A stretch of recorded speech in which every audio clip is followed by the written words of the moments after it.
But in just a peaceful protest where you have medics trying to tend to the wounded, these are all egregious war crimes. And they were all documented on camera, Brian, but the world completely ignored it.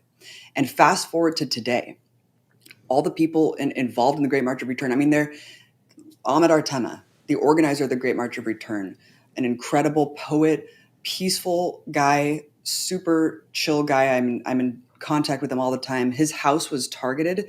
His whole family was bombed. He lost 5 family members, and his 10-year-old son was murdered. And he's in the hospital right now with second-degree burns with his other 2 children. And it is so traumatizing to think that that is what we are told all the time. Where's the Palestinian Gandhi? Where are the nonviolent resistors? Well, you're murdering them systematically. They're dying because of you. You are bombing them. All the journalists that they're killing, targeting, who else can get away with this? Who else can do this with impunity? They're killing the truth. And that even came out, like, I think in a Politico article, it said Biden and his cohorts were scared that journalists were going to get in and show the complete devastation and ruin in Gaza during the truce, and that might shape American minds, Brian. That's what they're scared of. They're scared of Americans turning against this colonial genocidal project because they don't want us to see the truth. That's why they're systematically taking out the journalists. They want everyone to die. They don't want any semblance of civic society left. That's why they're taking out all the best and brightest in Gaza, all the staff of the hospitals, the surgeons. I just saw a video today of NICU babies that were left to die from Israeli soldiers that were invading the hospital. Who does that? Who, with any shred of humanity, can see babies laying helpless and leave them to die? That is what's going on. And they don't want us to see this. And that's why the disgusting appendages of US empire, these so-called journalists that are essentially just stenographers for the Israeli media, can just go up there and just repeat lies. How dare they call themselves journalists? How dare they? How could you be a journalist and not, with every fiber of your being, speak out against this country, this government that is taking out your colleagues? How could they do that?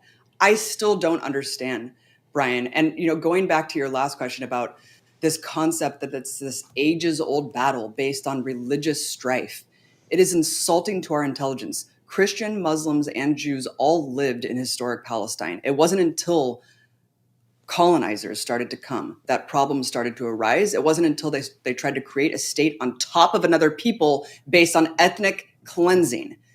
And look, yes, a genocide happened here hundreds of years ago. It was horrific. And we have to acknowledge what this country is founded on. If that were happening now, if violent, bloody conquest was happening in my backyard, you sure as hell know that I would not be accepting that. And none of us should accept this. It's happening in real time. It's being live streamed for all the world to see. And it's our duty to stand up and do everything we can to oppose it, because history will judge us. History will judge this moment. And it will ask all of us, what did we do? What did we do? People want to find Gaza Fights for Freedom, your film. How do they do that? GazaFightsForFreedom.com. It's available in multiple languages. You can watch for free. It's also on YouTube. Check it out.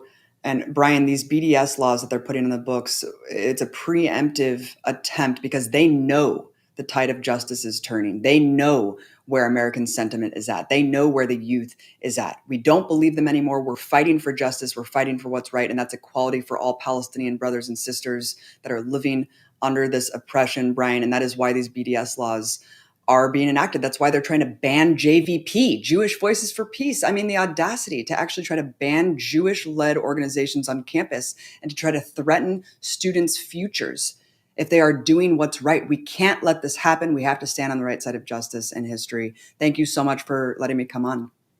Abby Martin, thank you so much.